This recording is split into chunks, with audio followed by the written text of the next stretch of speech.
What is up, YouTube? Welcome to PanFro Games, and we have another easy shiny hunting exploit location for Pokemon Scarlet and Violet. And this location is going to be in the North Paldean Sea, and we got 3 shinies that we can hunt here. And of course, guys, you're new to the channel, enjoy these types of videos, please leave a like, subscribe if you're new. I really appreciate it. So to begin, we are going to be going to the North Providence Area 1 Watchtower, and then from here, we're getting on our ride Pokemon. And then we're going to go directly down off the cliff onto this little island area right here. And there is going to be a Terra Pokemon that you're going to want to remove. So I recommend definitely taking out the Terra Pokemon first, because we want to be able to easily shiny hunt.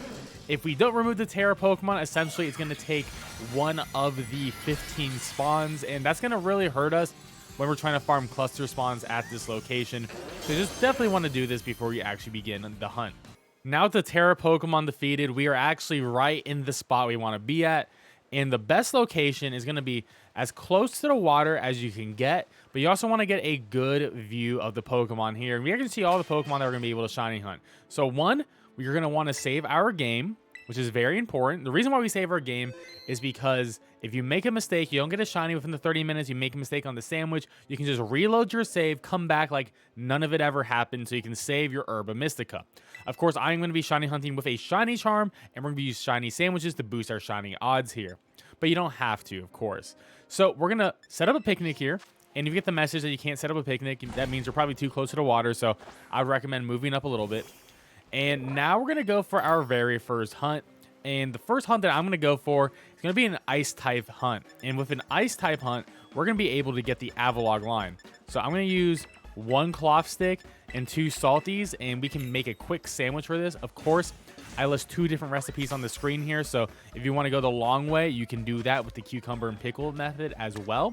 But I prefer the shortcut method just for these videos in general. And there we go. That is Sparkling, Tidal, and Counter Power level 3 for ice type Pokemon. So now we're going to have 1 spawner in the middle right here of this island pop out a bunch of Avaluggs. And you can see we're going to have individual Avaluggs with Bergmites. And we're going to either have group spawns or individual spawns here. But you're going to get all 15 spawns, which is going to be really nice. Now, the shiny is going to be pretty obvious, in my opinion. So you can look at the images here on the top right-hand corner of the screen to see exactly what it look like. But personally, I think this is going to be one of the easier hunts, because all you got to do is hit the picnic. You don't see the shiny? Okay, hit picnic, come back, and just do this over and over again until you eventually see either the shiny Bergmite or the shiny Avalugg. And of course, it's going to be very easy to get the full shiny family. And I think with this method, you should be able to get a shiny within a sandwich or 2 at this location. And there we go. It's very obvious that the shiny is right over there. And that took us, I mean, about a good amount of time, 23 minutes on this hunt. But as you can see in game, it's going to be a lighter color blue too. So if you can't see the green, it'll be very obvious on the ice part. And there's our shiny Bergmite. Absolutely cool shiny. I'm definitely a fan. And I honestly think this is one of the shinies you do want to hunt out in this area instead of in the mountain, because the mountain is just going to be very hard with all the other ice types out there in general.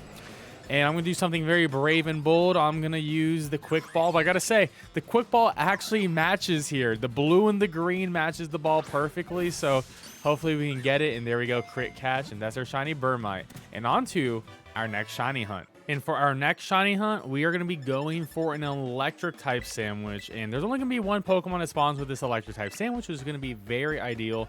I use a salty, a spicy, and then a yellow bell pepper to make this sandwich. Of course, you can use the other recipe as well if you don't have these ingredients too.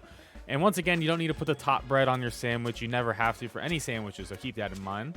And there we go. We got level 3 for Sparkling, Tidal, and Counter for our electric type Pokemon. And now we're going to exclusively be getting Kilowattrel spawns in here. Now, this one's going to be interesting because Kilowattrel can spawn in as an individual spawn or as a cluster spawn. So sometimes you'll get your spawns really quickly, or sometimes you'll have to wait. And eventually they'll start flying around and spawning up in the air too. Sometimes they'll try to despawn themselves if they fly away too far. But this is our general look and vibe for the Kilowattrel spawn. Now, this one's, I would say, probably a medium spawn. It doesn't spawn as quickly as the Bergmites, just depending on how lucky you get versus the individual spawns in the cluster. So individual. So this one's pretty slow. But if you get a couple of clusters coming in here, then we're going to get really close to that 15 mark. So this one can be very good. It just depends on your RNG on the general spawns.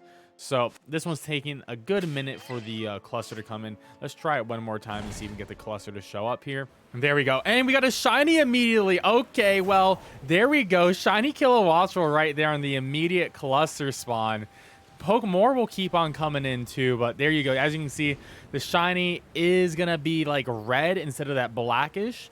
And you do have that yellow. So the big thing with this is, one, you can like obviously aim at them. So if they try to run away, you can like run up them and like aim at them and encounter the shiny that way.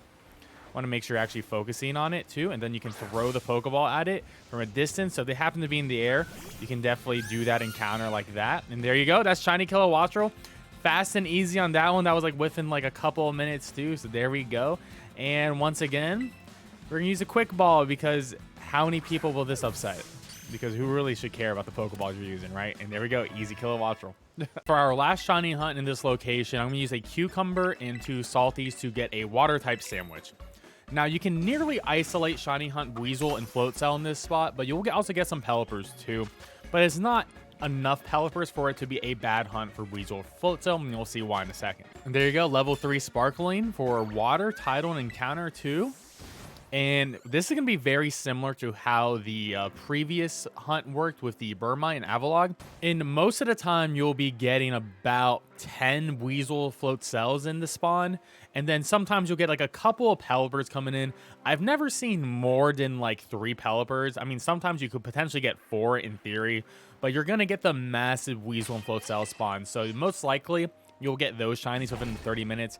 But yes, there is a possibility for a shiny Pelipper. And shiny Pelipper is going to be green instead of blue on the markings. Buizel and Floatzel, they're going to be wider instead of that orange. So all these shinies are going to be very obvious for you to tell. And I'm sure you'll get at least one of them within the 30 minutes in this location. But personally, I think this is one of the best Buizel Floatzel spots in the entire game to hunt, which is why I think this spot is worth showcasing on the video today. And there you go. We got a shiny Buizel. It took us about 20 minutes for this one, but it's honestly a fantastic shiny. Definitely one of the better ones in the game, in my opinion. And of course, once again, if you see a shiny, you should probably save in front of it, so you just guarantee you get it, just in case it has like a move that does recoil damage to itself. Don't want it to actually take itself out. But, you know, we're not going to have to worry about it here because I'm going to be using a quick ball once again to get our shiny Buizel. And there we have it. That is all of the shiny Pokemon that you can hunt in this location. I hope this shiny hunting exploit guide was helpful for you. And if it was, please leave a like and subscribe if you're new. I really appreciate it. And of course, if you know any great locations for shiny hunting Pokemon, please let me know in the comment section below, or let me know in Discord as well, because I would love to make a video about it and shout you out in the video too. Anyways, peace out and have a great one.